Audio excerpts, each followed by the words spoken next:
예, 사랑하는 국민 여러분, 존경하는 우원식 의장님과 동료 의원 여러분, 진보당 여성 비정규직 노동자 정혜경입니다. 국민을 대표해 여성 비정규직 노동자를 대표해 오늘 대정부 질문을 하게 된 것에 감사드립니다. 예, 총리님, 사도강산 문제에 대해서 알고 계시죠? 네, 여러 의원님들이 그렇죠. 예.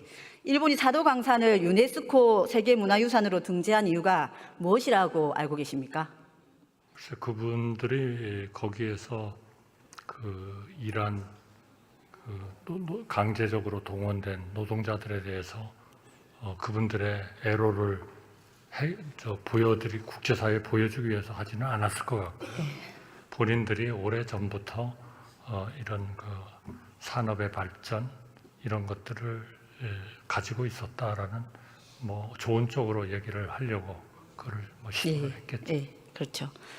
예, 제가 사도강산 노동자들의 이야기를 전해드리려고 합니다.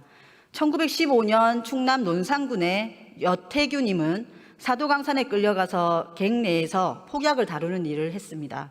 체격이 건장하고 힘이 장사하셨는데 1943년 9월 얼굴은 검게 변하고 깡마르고 병든 몸으로 돌아오셨다고 합니다. 1912년 충남 청양군의 이기상님은 사도강산에서 폭파 작업 중 두 눈을 실명하셔서 가족이 일본에 가서 모시고 오셨습니다. 1925년 충남 논산군에 사시던 김종명님은 16살의 나이에 뭐 하는 일인지 모른 채 사도강산으로 갔습니다. 동료가 벨트에 끼어서 사망하는 것을 보고 겨우 도망쳐서 1944년에야 귀국했습니다. 1927년 전북 익산에 사시던 김주형님은 16살이던 1943년 말 징용을 거부하면 형을 대신 데려가겠다는 협박을 받아서 사도강산으로 강제 동원되셨습니다. 1903년 충북 청주의 신수명님은 1943년 10월부터 사도강산에서 일하다가 1945년 2월 17일 10시경 갱도에서 무너지면서 사망하셨습니다. 사도강산의 역사는 이런 노동자들 한 분 한 분의 피와 땀으로 만들어진 것입니다. 총리님, 이런 노동자들의 삶에 대해서 알고 계십니까? 세계 유산으로서 등록하는 과정에서 유네스코의 등재를 담당하는 그런데 어드바이스를 자문을 해주는 그 조직도 이 모든 것을 좀 균형 있게 말하자면 표시하고 전시해야 된다 하는 얘기를 분명하게 한 것으로 알고 있습니다. 예. 이분들의 증언을 보면 강제로 끌려간 것이 분명한데 우리 정부가 강제 동원에 대해서 일본으로부터 충분한 사과와 배상을 받았다고 생각하십니까? 전혀 그렇지 않죠. 예. 그렇기 때문에 조치들이 돼서 2007년인가요? 법이 만들어서 거의 한 5, 6천억을 우리 국가 예산으로 좀 말하자면 대신 좀 지원해 준 결과도 있었죠. 그렇죠. 일본에게 충분한 배상을 받은 건 아니죠. 그렇죠. 예, 그렇죠. 총리님, 일제 강제 노역의 참상은 사도강산에서만 일어난 것이 아닙니다. 군함도 알고 계시죠? 예. 예. 사도강산 이전에 유네스코 문화유산으로 등재된 군함도는 조선인 노동자들이 지옥섬이라고 부르던 곳입니다. 탈출하고 싶어도 탈출할 수 없었던 섬에서, 아니 탈출하며 목숨을 잃어야 하는 섬에서 밤이면 바다를 바라보며 멀리 고향 땅을 그리는 조선인 노동자들의 노랫소리가 들려왔다고 합니다. 총리님, 우쿠시마호에 대해서는 알고 계십니까? 우쿠시마호. 그거는 제가 잘 모르겠어요. 그래요. 예, 그럼 제가 잠시 말씀드리겠습니다. 1945년 8월 22일 일본에서 일하던 조선인들은 고향으로 향하기 위해서 부산행 우키시마홀에 올랐습니다. 꿈에 그리던 고향 땅, 해방된 조선으로 향하던 조선인 7,000명을 태운 그게 후쿠시마가 아니라 우키시마. 우키시마. 예. 네네. 예, 제가 발음이 안 좋았나 보군요. 죄송합니다. 네. 예, 갑자기 원래 목적지인 부산이 아니라 방향을 바꿔 일본의 마이즈루 앞 바다에 와서 폭발음과 함께 침몰했습니다. 고향에 도착하기만을 애타게 기다리던 노동자들이 한날 한시에 일본 앞바다에 가라앉은 사건입니다. 원래 항로가 왜 변경되었는지, 왜 폭파되었는지, 누가 일부러 폭파한 것은 아닌지 아직도 알지 못합니다. 총리님, 조세희 탄광은 들어보셨습니까? 그 탄광은 모르겠습니다. 아, 그래요. 예, 일본 야마구치현 바다에는 바다 위로 솟아오른 굴뚝 같은 모양의 거대한 해저 탄광이 있습니다. 조세희 탄광입니다. 1942년 2월 3일 이 해저 탄광의 천장이 무너졌습니다. 바다 위로 올라온 좁은 갱도 안으로 바닷물이 들이닥쳤습니다. 그날 183명의 노동자들이 목숨을 잃었는데 이 중 136명이 조선인이었습니다. 이 노동자들의 죽음에 대해 일본이 책임을 다했다고 생각하시는가요? 그런 문제는 저희가 명확하게 그 사안들을 좀 추적을 해서 필요한 요구는 해야 된다고 생각합니다. 예. 총리님, 저의 할아버지도 강제 동원으로 일본에 끌려가셨습니다. 아마 국민 중에 많은 분들이 이런 기억을 가지고 계실 것입니다.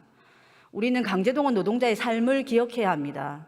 이 노동자들의 삶이야말로 해방을 간절히 염원하고 몸과 마음을 다해 독립운동을 만들어온 조선 민초들의 삶이기 때문입니다.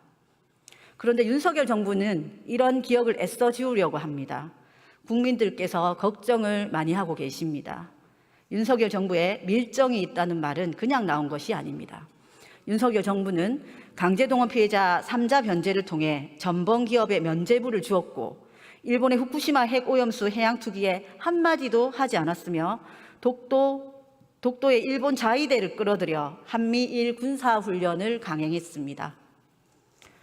홍범도 흉상 철거 논란을 만들었고 사도강산 유네스코 문화유산 등재에 찬성했습니다. 뉴라이트 김형석을 독립기념관 관장에 임명했습니다. 김문수, 이진숙 방통위원장 등 윤석열 정부 관료들의 친일 발언은 계속되고 있습니다. 이쯤 되면 나라를 팔아먹는 정부라고 국민이 의심하지 않겠습니까? 총리님, 그런데 이런 국민 여론을 그리고 국민의 불안함을 미몽이다, 억지 주장이다, 갈라치기다 이렇게 말씀하시면 되겠습니까? 저는 지금 의원님께서 말씀하신 그 모든 뉴라이트라고 말씀을 하시면서 대한민국이 그런 일들을 했다라고 하시는데 그런 의도를 가진 그런 행동을 한 적은 한 번도 없습니다. 예, 후쿠시마가 왜 우리가 한마디도 못했습니까? 후쿠시마 방류에 대해서 과학적으로 명확하게 기준을 다 지켜야 된다라고 하는 그러한 목적을 위해서 우리가 조사관을 파견을 하고 IAEA하고 협력을 해서 거기에서 나오는 그런 그 물질을 채취해가지고 우리가 조사를 해가지고 그거를 확인을 하고 그리고 지금도 매일매일 그 데이터를 받고 있고 그런데 그런 후쿠시마에 대해서 한마디도 못했다 그러시면은 정말 그건 서운하죠. 예, 괴담이라고 유포하셨죠. 네. 이번 대정부 질의 과정에서도 총리님을 비롯한 여러 국무위원들의 답변은 용산에 밀정이 있다, 윤석열 정부는 친일 정부다라는 말을 불식시키기는커녕 확대하고 재생산하고 국민께 확신을 심어주고 있습니다. 그래서 국민은 더 불안합니다. 대한민국이 계승할 역사는 어떤 역사입니까? 대한민국 공직자들의 친일의 논리, 뉴라이트 역사관에 따른다면 독립운동가의 정신은 누가 계승하겠습니까? 독립운동 정신은 대한민국의 정체성이며 역사적 교훈입니다. 대한민국 민주주의의 인권의 뿌리입니다. 국회의원의 한 사람 그리고 국민의 한 사람으로서 이 부분을 바로 잡아야 한다고 말씀드립니다. 총리님 들어가십시오. 사랑하는 국민 여러분, 존경하는 우원식 의장님과 동료 의원 여러분, 저는 오늘 대정부 질문을 통해서 일본에 의해 나라를 잃고 강제동원된 노동자들의 참혹했던 역사와 학교급식 노동자들의 열악한 노동 환경을 지적했습니다. 학교급식 노동 들어주셔서 감사합니다. 자신의 자리에서 아무리 성실히 일해도 먹고 살기가 어려운데 나라 걱정까지 해야 되는 국민은 한숨이 끊이지 않습니다. 민족의 대명절 한가위에 한숨과 걱정을 들여 국회의원의 한 사람으로 죄송한 마음입니다. 오늘 대정부 질문 마지막 날입니다. 지난 3일간 여러 의원님들께서 윤석열 정부의 일방적인 정치, 잘못된 외교 정책, 전쟁으로 치닫는 남북관계, 의료대란, 서민경제 위기 등을 비판하고 국정기조의 변화를 촉구했습니다. 하지만 국민이 확인한 것은 무엇입니까? 민심을 받아들이지 않는 모습, 국민과 싸우겠다는 윤석열 정부의 일방적인 태도였습니다. 국민의 뜻을 거스르는 권력의 말로는 어떠했는지, 민심이 얼마나 무서운지 윤석열 정부가 되새겨야 할 때입니다. 민심을 받아들이지 않는 윤석열 대통령을 향한 탄핵 열차가 속도를 내고 있습니다.